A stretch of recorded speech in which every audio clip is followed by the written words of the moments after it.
कांग्रेस के नेतृत्व में व्यापक घोटाले और महंगाई को लेकर अंबेडकर पार्क से कलेक्टर कार्यालय तक बाइक रैली निकाल कलेक्टर कार्यालय का घेराव कर प्रदेश सरकार के विरोध में जमकर नारेबाजी की गई।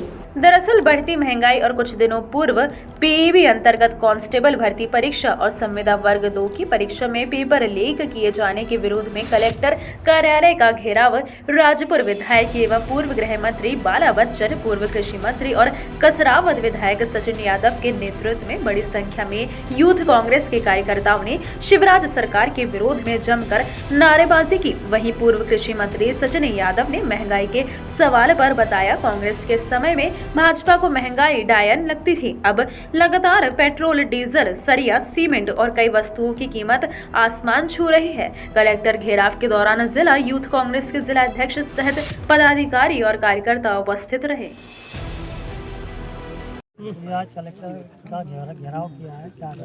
देखिए, मैं आप लोगों को बताना चाहता हूं, पूरे मध्य प्रदेश में यूथ कांग्रेस के नेतृत्व में कलेक्ट्रेट का घेराव है। उसी तारतम्य में आज हमने बड़वानी जिले यूथ कांग्रेस के नेतृत्व में बड़वानी कलेक्ट्रेट का हम लोगों ने घेराव किया। उसमें 3 मुद्दे स्पष्ट है: बढ़ती महंगाई, बढ़ती बेरोजगारी और उसके बाद जो व्यापम में जो फर्जीवाड़ा फिर जो हो रहा है, इन 3 मुद्दों को लेकर यूथ कांग्रेस के नेतृत्व में कलेक्ट्रेट का घेराव हुआ है। क्या कहूँगा इसके? देखिए, भारतीय जनता पार्टी के सरकार के दौरान हमारे जो प्रदेश के जो नौजवान हैं, उन नौजवानों का भविष्य पूर्ण रूप से चकनाचूर हो गया। उनके जो ख्वाब थे, उनकी जो ख्वाहिशें थी, वो सब सारी चकनाचूर हो गई है। व्यापम वन का घोटाला आप लोगों ने देखा, जिस प्रकार से निर्दोष लोगों को जेल में डालने का काम किया गया और जो गुनहगार थे, जो दोषी थे, वो सरेआम बाजार में घूम रहे थे। व्यापम वन में लगभग 52 निर्दोष लोगों की हत्या करने का आरोप, जघन्य अपराध भारतीय जनता पार्टी की सरकार ने, उनके मुखिया शिवराज सिंह जी ने करा। और जैसे कि उनकी नीयत, उनकी सोच थी, उसी प्रकार से जो व्यापम 2 को अंजाम देने का काम जो है भारतीय जनता पार्टी के शासनकाल में अभी पिछले दिनों किया गया।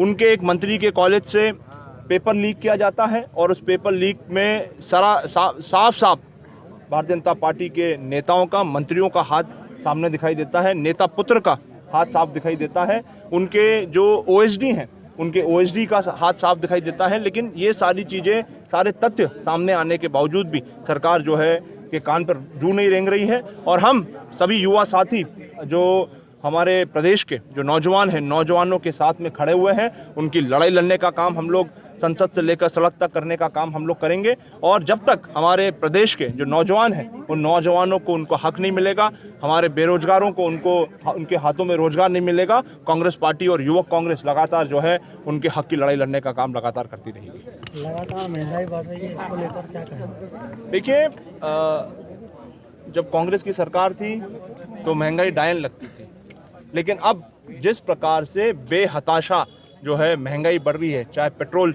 जो 100 रुपये से ऊपर कूद गया, डीजल जो 100 रुपये से ऊपर कूद गया, सीमेंट जो लगभग 400 रुपये हो गई है, सरिया जो लगभग 80 रुपये के आसपास हो गया है।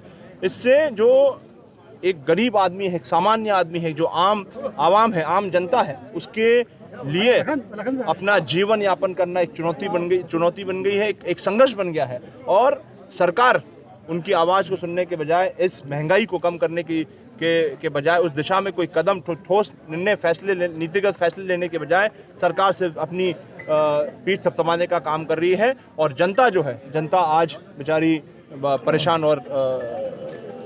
घूम रही है। बड़वानी से विजय निकुम की रिपोर्ट।